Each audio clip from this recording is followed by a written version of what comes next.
Assalamualaikum warahmatullahi wabarakatuh. Nama saya Erika Olivia, mahasiswi dari Dian Nusantara. Tugas ini untuk memenuhi ujian akhir sekolah saya, ujian akhir semester pada mata kuliah ujian akuntansi berbasis komputer. Cara menggunakan aplikasi Accurate 5. Perkembangan teknologi digital sangat membantu terutama dalam bidang akuntansi. Salah satunya adalah aplikasi Accurate 5, merupakan produk terbaru dari software Accurate yang telah disempurnakan dengan penambahan beberapa fitur unggulan seperti e-faktur. Fitur e-faktur ini merupakan fitur untuk mencatat pajak, sehingga ketika pelaporan pajak tidak perlu lagi menginput transaksi secara manual, karena Accurate sudah mencatat di fitur e-faktur. Kemudian pencatatan pajak tersebut dapat diekspor dalam bentuk file CSV dalam upload ke aplikasi Dirjen Pajak. Sebelum kita memulai, silakan diperhatikan data sudah tersimpan dengan baik pada komputer kita. Setelah itu kita buka aplikasi Accurate 5. Langkah pertama adalah membuat data perusahaan seperti supplier, inventory, fixed asset, data customer, COA, dan perusahaan. Selanjutnya mendownload aplikasi Accurate 5. Setelah didownload, buka aplikasi Accurate 5. Langkah kedua, masukkan pengguna, lalu masukkan kata kunci supervisor, lalu klik OK. Setelah itu login dan pilih bahasa Indonesia, lalu klik lanjut. Langkah ketiga atau pada pembuatan data, ini disebut langkah pertama atau step 1. Namanya kita ganti dengan rupiah, nilai tukarnya 1, negaranya Indonesia, simbolnya rupiah, lalu klik lanjut. Setelah terisi semua, untuk catatan, mata uang bisa diganti sesuai dengan yang diinginkan perusahaan, misalnya dolar atau mata uang lainnya. Untuk pada step kedua atau langkah kedua, informasi periode perusahaan. Masukkan nama perusahaan, PT Data Prima, dan alamat, lalu klik tanggal mulai tutup buku, lalu ganti tahun fiskalnya, lalu klik lanjut. Seperti ini. Klik lanjut. Kemudian pada langkah ketiga, atau dari awal kita bisa mengetahui langkah kelima, namun pada aplikasi Accurate, langkah ketiga, masukkan nomor seri faktur pajak, NPWP, nomor pengukuhan, tanggalnya, kode cabang, jenis usahanya, lalu klik lanjut. Maka pada aplikasi Accurate akan muncul langkah keempat. Untuk langkah keempat, seperti ini tampilannya.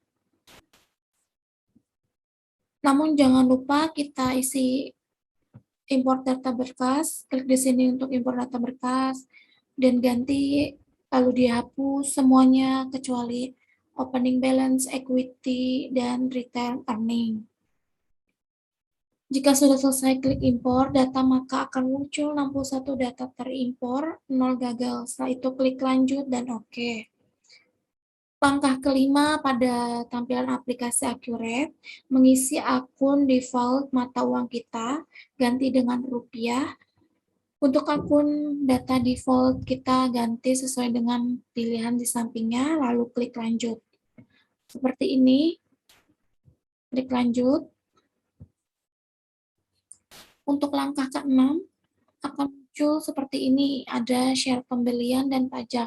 Untuk syarat pembelian, kita isi dengan data PO, isi mulai pajak pembelian, akun pajak penjualan, lalu klik lanjut. Pada langkah ke-7, ada tipe pelanggan, dan masukkan ekspedisi yang dipakai. Untuk tipe pelanggan kita isi tetap pada umum. Metode pengirimannya kita bisa menggunakan beberapa ekspedisi. Misalnya di sini contohnya JNT dan Tiki tergantung perusahaan. Nah, selanjutnya adalah langkah 8 pada tampilan aplikasi Accurate.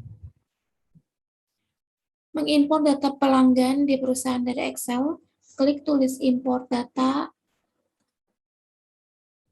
lalu klik tombol kuning, gambar buku, lalu masukkan data, ganti tipe filenya Excel, lalu klik ambil data. Kita isi definisi kolomnya sebagai berikut. Mata uang bisa kita tulis rupiah, pajak kita bisa ganti dengan PPN, tipe pelanggan diganti dengan umum, lalu klik import data. Langkah selanjutnya yaitu langkah ke-9. Untuk langkah ke-9, mengimport data pemasok perusahaan. Setelah import datanya, sudah dapat kita klik ambil data, lalu hapus kolom pemasok, lalu didefinisikan. Selanjutnya adalah langkah ke-10.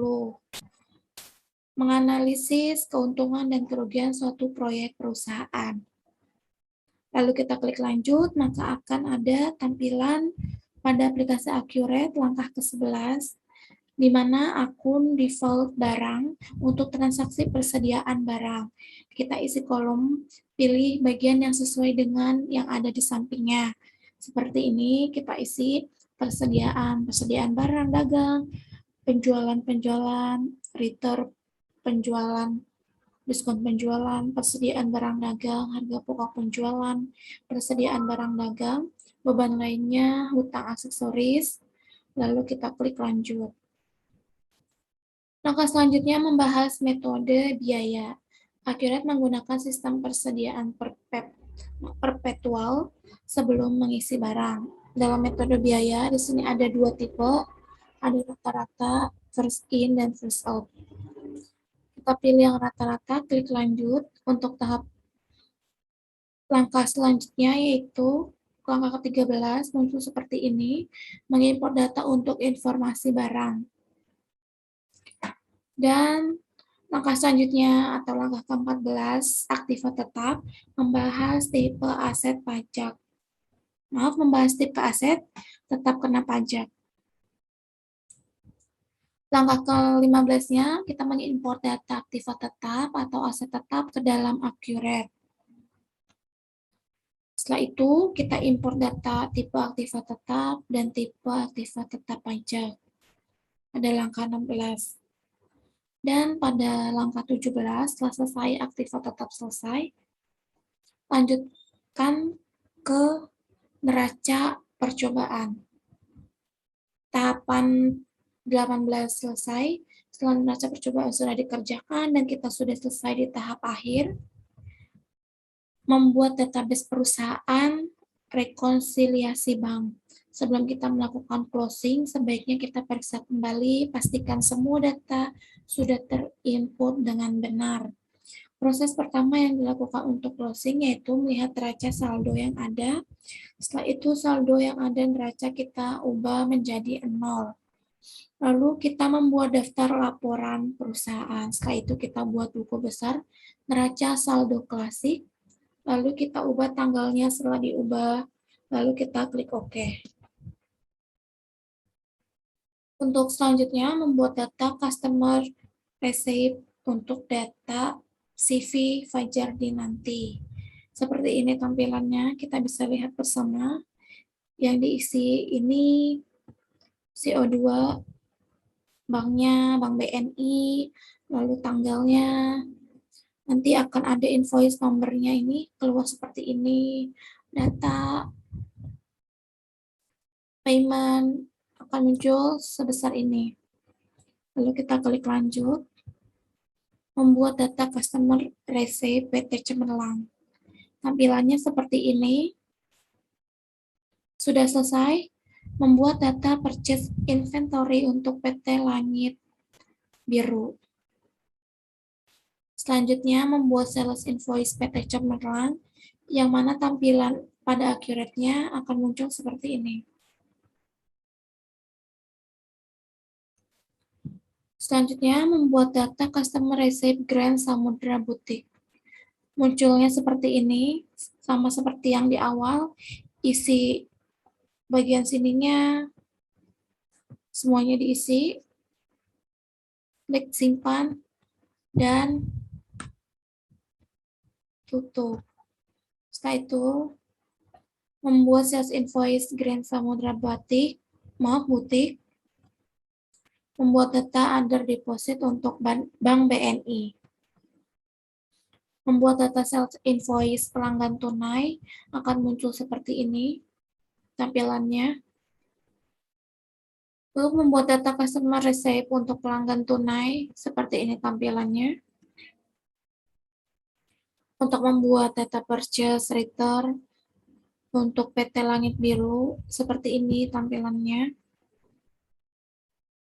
Data rekonsiliasi bank dari tahap 1 sampai 4. Langkah pertama, data rekonsiliasi yang belum diganti. Seperti ini tampilannya. Kita klik Other Deposit, membuat data rekonsiliasi bank untuk jasa giro.